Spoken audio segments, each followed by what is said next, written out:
Parizod Tahirovna, aytingchi, hozir ko'p xotinlilik modaga aylanganmi? Chunki ko'p holatlarda ko'ramiz, erkaklar agar ikkinchi xotini bo'lsa, erkaklar orasida yo maqtanganday bo'ladi yoki bo'lmasam, "Mana ko'rib qo'yinglar, men bu narsani eplolmayman" yoki "Mani pulim ko'p" degandek qiladi. Siz nima deb o'ylaysiz? Bilasizmi, haqiqatan ham bugungi kunda shunaqa tendensiya kuzatilyapti. Ya'ni bir-biriga qarab, xuddiki o'rnak olayotgandek mana shu noto'g'ri yo'lga ketib qolishyapti. Agar biz avvalambor qonun tomonidan oladigan bo'lsak, bizada qo'shxotinlik mumkin emas. Bu birinchi faktor. Ikkinchi tomondan psixologik tomonini oladigan bo'lsak, ikkita xotin qilish aslida insonni psixikasi uchun, oilaviy muhit uchun va bolalarni tarbiyasiga juda katta salbiy ta'sir ko'rsatadi.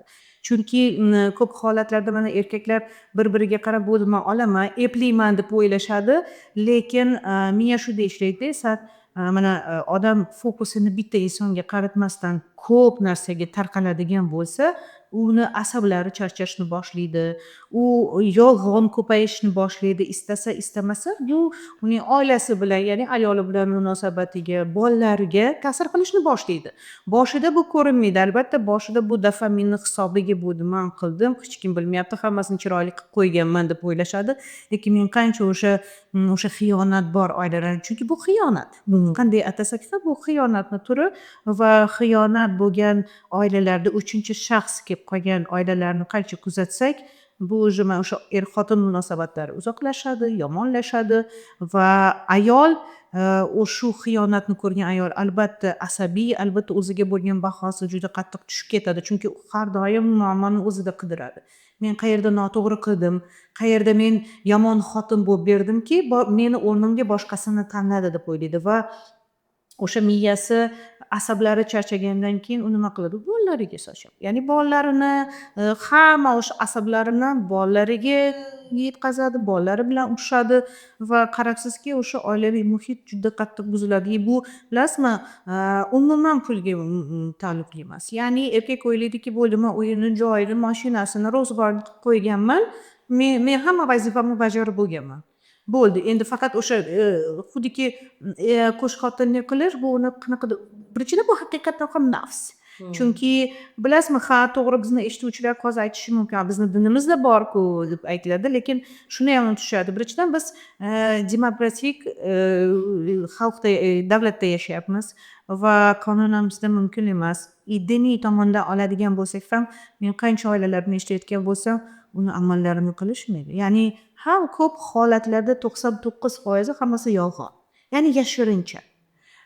Bilasizmi, psixologik shunaqa bitta faktor bor. Oilada aytilmagan yolg'on, mana inson yolg'onga qanaqadir yolg'on ish qilsa, yolg'on gapirsa, bu xuddiki baribir bilinadi-da, oilaga ta'sir qilishni boshlaydi. Chunki erkaklar qanday qiladi? Bekitib telefonda gaplashadi, bekitib kunduzi o'sha borib uchrashuvini qiladi. Ayol his qilmasin. Mana shuni sabablari nimada? Mana ikkinchi xotin oldi. Nahotki faqat ayollarda bo'lsa? Umuman ayollar, yo'q, endi bundayda, qarang. Umuman ayollarda yo'q deyish ham bu noto'g'ri, albatta faktorlari ko'p. Lekin faqat ayollarni ayblash ham bu noto'g'ri-da. Oxirgi paytda shunaqa qilishadi. Mana qancha erkaklar kelib meni ikkinchi xotinim desa, albatta klassika janra deb aytamiz, ularning ssenariysi bir xil.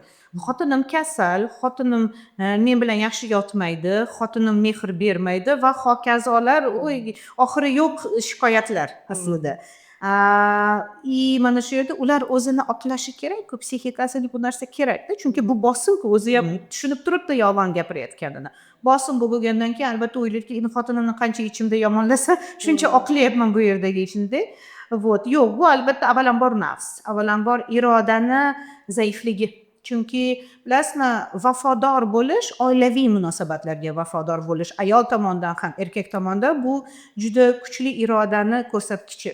Bizni dinimizda ham iroda juda katta rol o'ynaydi. Hayot tarzida ham, sog'lom turmush tarzida ham iroda juda kuchli faktor. Shunday ekan, irodasi sust ekan nima qiladi? Albatta o'zini oqlab, zaifligini borib boshqa ayollar bilan munosabat quradi.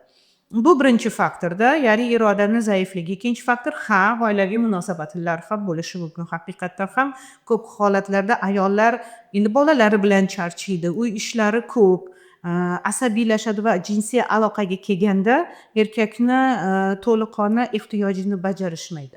Ayolni ayblab bo'lmaydi, lekin haqiqat shu.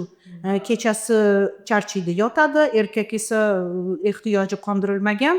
Bu ham muammo bo'ladi, chunki o'sha paytda ehtiyojini qondirish uchun erkak tashqaridan ayolni qidirishni boshlaydi.